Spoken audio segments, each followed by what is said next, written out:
Parappana ಅಗ್ರಹಾರದ quarantine ಜೈಲಿನಲ್ಲಿ ವಿಚಾರಣಾಧೀನ ಖೈದಿಗಳು ಪರಸ್ಪರ ಹೊಡೆದಾಡಿಕೊಂಡಿದ್ದಾರೆ. August 22ರಂದು ಶುಕ್ರವಾರ ಮಧ್ಯಾಹ್ನ 3 ಗಂಟೆಗೆ ನಡೆದಿರುವ ಘಟನೆ ತಡವಾಗಿ ಬೆಳಕಿಗೆ ಬಂದಿದೆ.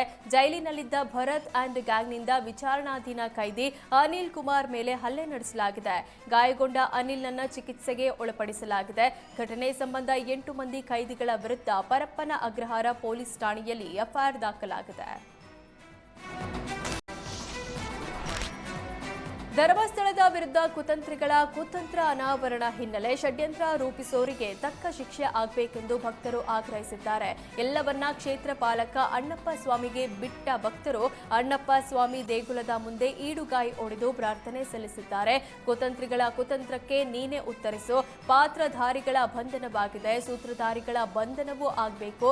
ಧರ್ಮಸ್ಥಳಕ್ಕೆ ಅಪಪ್ರಚಾರ ಮಾಡಿದವರಿಗೆ ಅಣ್ಣಪ್ಪನೇ ತಕ್ಕ ಶಾಸ್ತಿ ಮಾಡಲಿ ಅಂತ ಧರ್ಮಸ್ಥಳ ಗ್ರಾಮದ ಸ್ಥಳೀಯ ನಿವಾಸಿಗಳು ಅಣ್ಣಪ್ಪ ಸ್ವಾಮಿ ಮುಂದೆ ಬೇಡಿಕೆ ಇಟ್ಟಿದ್ದಾರೆ. ಧರ್ಮಸ್ಥಳದಲ್ಲಿ ಶವ ಹೂತಿಟ್ಟ ಆರೋಪ ಪ್ರಕರಣದಲ್ಲಿ ಎಸ್ಐಟಿ ಕಾರ್ಯಾಚರಣೆ ಶ್ಲಾಘನೀಯ ಅಂತ ಶಾಸಕ ರಘುಪತಿ ಭಟ್ ಹೇಳಿದ್ದಾರೆ. ಸಮಾಧಿ ಅಗೆಸಿದ್ರಿಂದ ಎಸ್ಐಟಿ ಮೇಲಿನ ಆಪಾದನೆ ದೂರವಾಗಿದೆ.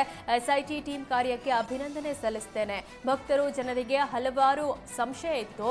ಈಗ ತನಿಖೆಯಿಂದ ಎಲ್ಲಾ ಡೌಟ್ ಕ್ಲಿಯರ್ ಆಗಿದೆ. ಹಾಗೆಯೇ ರಾಜ್ಯ ಸರ್ಕಾರಕ್ಕೂ ಮನವಿ ಮಾಡ್ತೇನೆ. ಧರ್ಮಸ್ಥಳದ ವಿರುದ್ಧ ಷಡ್ಯಂತ್ರ ಪಿತೂರಿ ರೂಪಿಸುತ್ತಿರುವ ಶಕ್ತಿ ಹೊರಬರಬೇಕು. ಅದಕ್ಕೆ ಪೂರಕ ಕ್ರಮ ಜರುಗಿಸಬೇಕು ಅಂತ ರಘುಪತಿ ಭಟ್ ಹೇಳಿದ್ರು.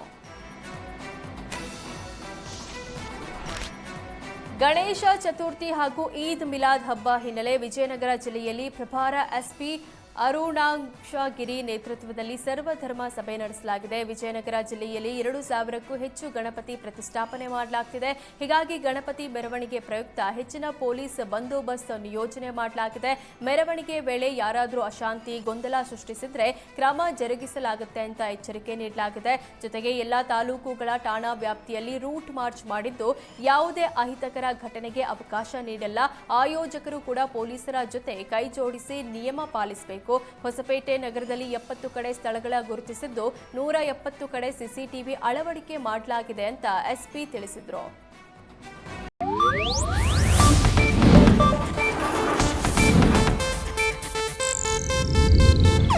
ಇದು ಏಷ್ಯಾನೆಟ್ ನ್ಯೂಸ್ ನೆಟ್ವರ್ಕ್ ಪ್ರಸ್ತುತಿ.